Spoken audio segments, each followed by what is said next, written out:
제가 아파서 쓰러졌다가 잠깐 정신이 들어서 비상벨을 눌렀어요. 아무리 눌러도 대답이 없어서 죽을 것만 같아서 119 불러달라고 했어요. 그런데 응급실에서 저만 놔두고 직원이 퇴근한다는 거예요. 정말 어이가 없었죠. 화려한 홍보 브로셔, 호텔급 서비스, 최고 수준의 의료진. 누구나 꿈꾸는 이상적인 노후 생활의 모습입니다. 하지만 6억 원이라는 거액을 투자하고 입주한 어르신들이 마주한 현실은 과연 어떨까요? 오늘 들려드릴 이야기는 꿈과 현실 사이의 거대한 간극에 대한 이야기입니다. 두 분의 실제 입주민을 통해 실버타운의 숨겨진 진실을 파헤쳐 보겠습니다. 부산에 위치한 한 고급 실버타운. 150대 1의 치열한 경쟁을 뚫고 입주한 김미자 씨를 만났습니다. 제가 평생 직장에 있으면서 아끼고 절약해서 모은 돈이 6억 원 정도 되었어요. 남편과는 일찍 이혼하고 아들 하나 있는데 독립해서 혼자 지내는 시간이 많아지도 했고 실버타운에는 커뮤니티 시설이 잘 되어 있다기에 선택했지요. 여기 홍보를 보니까 정말 좋더라고요. 70대 초반의 김미자 씨는 화려한 홍보에 마음을 빼앗겼습니다. 단지 내에 양방병원, 한방병원이 있다고 했고요. 24시간 간호사가 상주한다고 했어요. 식사도 롯데호텔 수준이라고 하니까 이거다 싶었죠. 하지만 입주 후 김미자 씨가 마주한 현실은 전혀 달랐습니다. 병원이 있어야 할 자리에는 허허 벌판만이 펼쳐져 있었습니다. 입주한 지 2달이 지났는데도 짐을 제대로 풀지 못했어요. 병원이라고 했던 곳은 그냥 빈터예요. 허가도 안 난 상태라고 하더라고요. 더 심각한 문제는 응급 상황에서 드러났습니다. 24시간 상주한다던 간호사는 어디에도 보이지 않았죠. 밤에 갑자기 가슴이 아파서 응급벨을 눌렀는데 30분이 지나도 아무도 안 와요.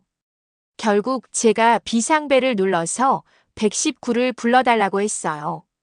그리고 기절했던 것 같아요. 김미자 씨의 목소리가 떨렸습니다. 병원 응급실에 진료하고 있는데 실버타운에서 따라온 직원은 퇴근해야 한다면서 저만 놔두고 가버렸습니다. 신발도 없이 앰뷸런스에 실려온 제가 결국 혼자서 실버타운으로 돌아와야 했어요. 어이가 없는 일이지요. 생각하면 할수록 억울하고 분통이 터집니다.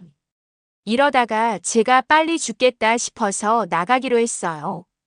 그런데 계약을 취소해주지도 않고 전화도 받아주지 않아요. 취소하려면 비용만 몇 천만 원씩 물어내라 하네요. 그래서 1인 시위하게 됐습니다. 호텔급이라던 식사는 어땠을까요? 이게 뭐 학교 급식보다도 못해요. 짜기만 하고 영양도 없고. 여기 여자분들은 거의 다 밥솥은 가지고 있어요. 결국 다들 밖에서 반찬 사다 먹거나 방에서 직접 간편하게 조리할 수 있는 것을 사서 먹는 형편이에요. 그녀의 방에는 아직 정리되지 않은 짐들이 쌓여 있었습니다. 나가고 싶어도 나갈 수 없는 상황이었습니다. 계약 해지하고 싶어서 얘기했더니 불가피한 사유가 아니면 안 된다면서 위약금이 몇 천만 원이 나온대요. 그 돈은 제가 어디서 구하겠어요? 평생 모은 6억 원을 투자했지만 이제는 나갈 수도 없는 진퇴양난의 상황. 김미자 씨의 고민은 깊어만 갔습니다. 의료와 서비스의 붕괴. 하지만 실버타운의 문제는 여기서 끝나지 않았습니다. 또 다른 입주민이 겪고 있는 고통은 더욱 은밀하고 깊숙한 상처를 남기고 있었습니다. 같은 실버타운, 다른 동에 사는 황정자 할머니를 만났습니다. 80대 초반의 황정자 할머니는 경제적으로는 여유가 있었지만 다른 문제에 시달리고 있었습니다. 재산은 남들보다 좀 있는 편이에요. 하지만 여기서는 그런 게 중요한 게 아니더라고요. 황정자 할머니가 겪는 문제는 사회적 고립이었습니다. 처음엔 같이 밥 먹자고 했는데 옷차림이 남들만큼 화려하지 않으니까 점점 피하기 시작하더라고요. 밥 먹으러 갈 때도 격식을 차려야 한다니 시간이 지날수록 점점 제가 혼자가 되어가는 것을 알았어요. 처음에는 옆방 이씨도 저에게 친절하게 대했는데 언제가부터는 저는 피하는 것 같았어요. 이제는 방 밖에 나가기도 싫어요. 여기는 감옥 같아요. 실버타운 내에서도 계층이 나뉘고 외모와 옷차림으로 사람을 판단하는 보이지 않는 서열이 존재했던 것입니다. 누가 뭘 입고 다니는지, 누구 자식이 뭘 하는지. 그런 얘기만 하니까 끼어들 수가 없어요. 모임도 이제는 부르지 않아요. 사회적 고립보다 더 큰 문제는 건강이었습니다. 황정자 할머니의 목소리에 걱정이 묻어났습니다. 음식이 제 입맛에는 너무 짜요. 제가 혈압이 있거든요. 처음에 들어올 때부터 이야기했는데 제가 먹을 수 있는 음식이 많지 않았어요.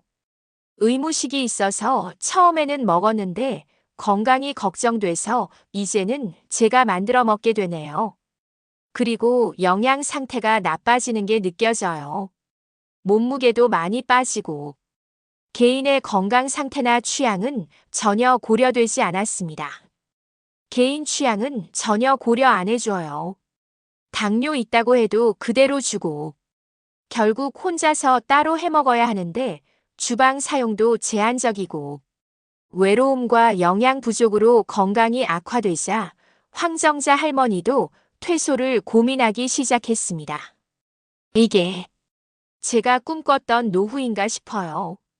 피눈물 짜서 만든 내 재산이 있어도 혼자라서 여기서도 결국 혼자네요. 나가고 싶어도 위약금이 너무 아깝고 억울하기 때문에 그녀의 목소리에 눈물이 섞여 있었습니다.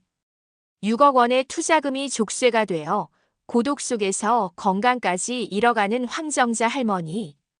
화려한 실버타운 안에서 벌어지는 또 다른 현실이었습니다. 김미자 씨의 의료 서비스 붕괴, 황정자 할머니의 사회적 고립과 영양 부족. 이것이 고급 실버타운이라 불리는 곳에 숨겨진 민낯입니다.